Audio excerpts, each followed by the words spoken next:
Hi, and welcome to the first episode of the Silverback Runner podcast. So welcome. And my goal really through all these podcasts is to help older runners like myself who love doing endurance running, want to get better as they get older. And I think that's really possible, and I've proved that to myself that's possible. I'm no expert in every field. I believe that every runner should try and see what works for them. And I've got a saying, it's a way, not the way. So everything I share with you on this podcast and everything on my site, which is silverbackrunner.com, is what I've learned through other people, through experience. And at the end of the day, it's very much down to you to find out what works for you. There's no shortage of advice out there, but it can seem so contradictory, and I think some of it isn't really made for older runners. And when I say older runners, that can be anybody from 40 upwards, as I think our bodies start to change from that 20 and 30 point. But obviously a lot of what I'm talking about can be relevant to anybody. So how did I come to this point? I think this is what this first episode is going to be about, is how I arrived at this point in my life where I want to help via my website and my podcast older endurance runners. I started running pretty much all my life, and it's been the one thing that I can say that I've been naturally good at all my life. I didn't realize it, like a lot of things that I think people are naturally good at, they take for granted. And it wasn't really until I started running at school. And it was actually at high school. I was 11, 12, well, probably 12 years old. And we were told to go out for a cross-country run. And literally, as would be the way in the mid-70s, you were just told you were going to go. And you had football boots, and we had rugby tops, no running shoes. And we were literally told to go run this 3 and a bit mile course. And can you imagine these days just telling some kids just to go and run 3 miles? And it was actually circumnavigated a canal. And what you had to do is, if I found out pretty quickly, I didn't know, but I was one of the quicker runners. So one of the risks you had to do is, as you went past some of the slower runners who weren't that keen, one of the great jokes of the day was to see if they could push you in the canal. So that was one of the risks of being a faster runner. I can always remember finishing that run and getting back, and my PE master, a man that seemed huge to me at the time, and Mr. Turner, said, Boniface, right, go in and get your shower. And I went, well, where's everybody else? And he said, there's only one other person in the showers, you're second. And 2 things went through my mind then was, wow, I'm second, and what would I have to do to become first? And that revealed to me that I was good at running. And really throughout the rest of my teens and 20s and 30s, it's something I just really basically took for granted. I ran, and I really didn't train that hard. And the results I got were purely based off pretty much natural ability. But as I got into my 40s, I started to notice that I was still doing well, but it was getting harder. I was, at the time, I've always been fortunate that I've been a fairly thin person, but I was drinking quite a bit.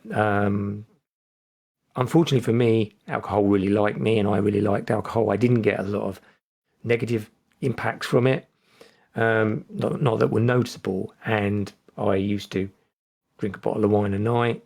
I quite easily get up next morning and go for a 20-mile run. And that has its downsides, because you're not really getting the kind of alarm bells that perhaps you should be getting. But I was feeling more sluggish, and basically I could tell that I wasn't feeling as strong. And it got to about 2010, I think it was 2008, something like that. And I did the London Marathon for the first time and went off like a jackrabbit. Lord knows what I did the first 13 miles in, but I can tell you the last 13 miles were pure hell. From about 16 miles, I hit the proverbial wall. I finished in 3:45, which was more down to my first half of my run. I can assure you, I was crawling.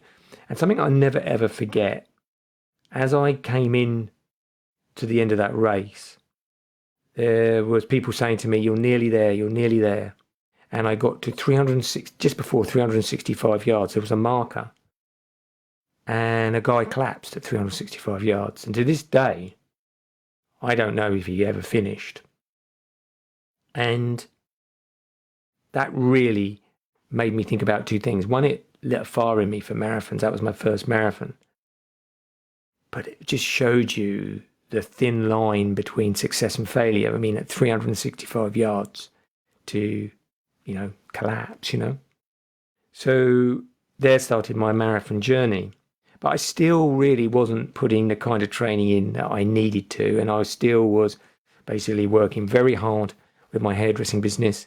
And I was still drinking quite a bit. And in 2011, I did the Brighton Marathon. And it absolutely boiled that day. It was about 21 centigrade. And I got around, I think, about 4 hours, but I was in pieces. But the top of my head was completely burnt. And I got on a train, and luckily I had a bag with me. I was sick in a bag. And my wife picked me up from the train station, and I just said to my wife, "That's it. I'm too old for this." And I was about 45, I think, 46. "That's it. I'm done." And my wife went, "Yeah." And about a month afterwards, I was watching something. A friend of mine was doing an event called the Braithwaite 10 in 10, which is 10 marathons in 10 days over what they consider the second hardest marathon course in the UK, which is the Braithwaite Marathon route, which has got massive amounts of elevation. And I thought, you know what? I want to do that. I was so inspired by it, by the event. So I sent off my application. And in June, I was in. So my wife slapped her head and just disowned me there and then. And I started my training for the 10 in 10, which is 260 odd miles. And I really committed to that. But I was still drinking a fair bit, but I was working the hardest I'd ever worked with my training up to that point in my life. And then I got to the marathon that I was going to do just prior to the event, which was the Brighton Marathon, again, my nemesis from last year. And I told my wife, I said, right, I'm going to go off and I'm going to just take it easy. Going to mimic like running in the 10 in 10. So I'm going to do an easy paced marathon today. And then I'm going to do a training marathon the next day to get used to doing, back-to-back marathons. So I went off, and this is where you learn that doing steady aerobic training really, really does pay dividends. Because up until then, I'd done no speed training. I'd done just steady training, just doing lots and lots of mileage. I think at one point I did over 1,000 miles, which is way too much in 6 months. I mean, I would never recommend that kind of mileage. But that's what I got into. I'm a very extreme person by nature when I get into something. But I felt so good on this marathon, so I went, and my wife missed me at every marker. And I finished up with a PB, 3:24. But the real thing was, next day, after a big celebration with my friends, which involved yet again a lot of pizza and alcohol, the next day I went out and ran another marathon in 4 hours.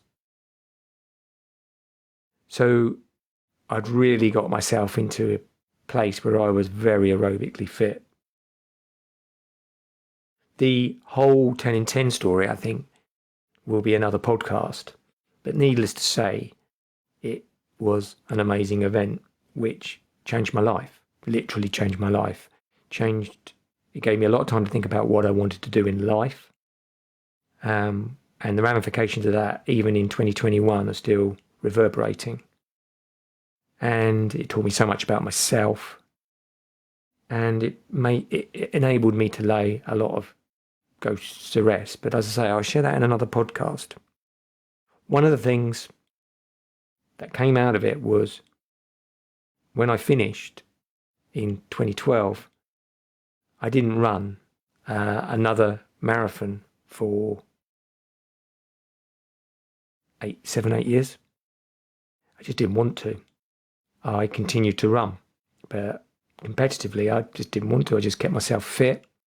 And I actually went down the route, which is yet going to be another podcast, which I've noticed that as I was getting older, which is something that does happen, that my body strength was reducing. I've never been big, but I really started to notice my body strength was reducing. And I really joined a group of guys called the Spartan group in Worthing near me, and went on a program where they work on your strength for men who are 30 plus, I think it is. And it had a profound impact on me, not because I ended up big and bulky, but it made me realize that how much I was aerobically fit, but I was becoming, less and less strong as an individual. And that taught me so much about that combination of strength and the fear that a lot of runners have, and where you can become significantly weaker as you get older. So the running took a kind of backseat. And then one day I was sitting in my salon, working in my salon with a fellow runner of mine. And he's about 20 years younger than me. And he asked me a fundamental question that changed my running again. He doesn't even know this. He didn't realize the difference this whole conversation made. And he asked me a question while I was cutting his hair. And you've got to remember, I was 50 by then, and he was about 30. And he said, "Lee, when did you reach your peak as a runner? When was your peak?" And in my head, I was kind of going, and I was thinking through logically. But in my heart, there was a bit of me, peak? Peak? What do you mean, peak? I still could be faster. I still could be better. And when he left, I thought about it. And I thought, is that true? Are you going to get faster? He wasn't being horrible. He was asking a reasonable question. You're a man in your 50s. You haven't run anything. You aren't getting any faster. You're getting slower. And I thought, I don't want it to be my peak. And I'd already started to make changes in my lifestyle. About 48, I think it came off the back of the 10 in 10. I'd given up alcohol completely. Now, I'm not saying that that's something you've got to do. For me, it's much easier to do things in extremes. Either stop a thing or start a thing. I find moderation quite difficult. So for me, it was a lot easier just to stop. So that's what I did. I just stopped drinking. And I found that had a profound impact on my mental well-being and my physical well-being. But then I started to think, I don't want this to be my peak. So I started to look at my running in my 50s, look at the things that I had to change, look at the things that I'd been doing for a long time that perhaps now weren't working so well in my 50s. Started to look at my diet, and I started to evolve my training. I didn't change everything in one go. I evolved it over time. And as I speak to you now, I'm nearly 57. And whilst I haven't done a lot more marathons in that time, partly through choice, partly through lockdown, I was going to do Brighton Marathon again in 2020, do Berlin Marathon in 2020, and both of those got cancelled. I know now from my training that I'm faster now over 10k, 5k, and marathon distance than I was in my 30s. And as I said earlier, I wasn't a slouch in my 30s. And the reason is that I've made fundamental changes, and they're the fundamental changes and discussion points I'm going to be sharing throughout this podcast. Because the question is for you, when was your peak? When do you want it to be? And what changes do you think you're going to have to make? And are you willing to make those changes? Because that's the thing, it's a hobby. So it depends on your level of commitment. And, obviously there are things like natural ability and genetics, but you can't do anything about those. So put those to one side. But what are you willing to commit to be better? And be honest with yourself. And then you won't get to this situation, which is something else I'm going to talk in another podcast, where your ambition is at a certain level, and your kind of results are at another lower level. And that's where the frustration gap is. You've got to know that if you're willing to bridge the gap is the kind of commitments and discipline that you're going to have to put in. And that may not sound very sexy to some people, but that's the reality. So I'll leave you on that thought. Is my story is one of somebody, I've got probably good natural genetics, which I've coasted on for most of my life. But as you get older, you can't coast on those genetics. To a degree you can, but not totally. So what is your peak? What was your peak? What do you want it to be? And even if you can't outrun aging, you can make it harder to catch. You will ultimately get slower. We're all going to get older. This is not about being unrealistic. Quite the opposite. This is about being quite pragmatic in the respect of assessing where you are, where you want to go, but also not falling into the trap of utilising every ache and pain as to do with aging. Aging is a part of it because your body isn't the same as when you were 20 or 30. But you can't dump it all on aging. Some of it is about adapting to that age and getting the best from it. Anyway, hope you've enjoyed this first episode.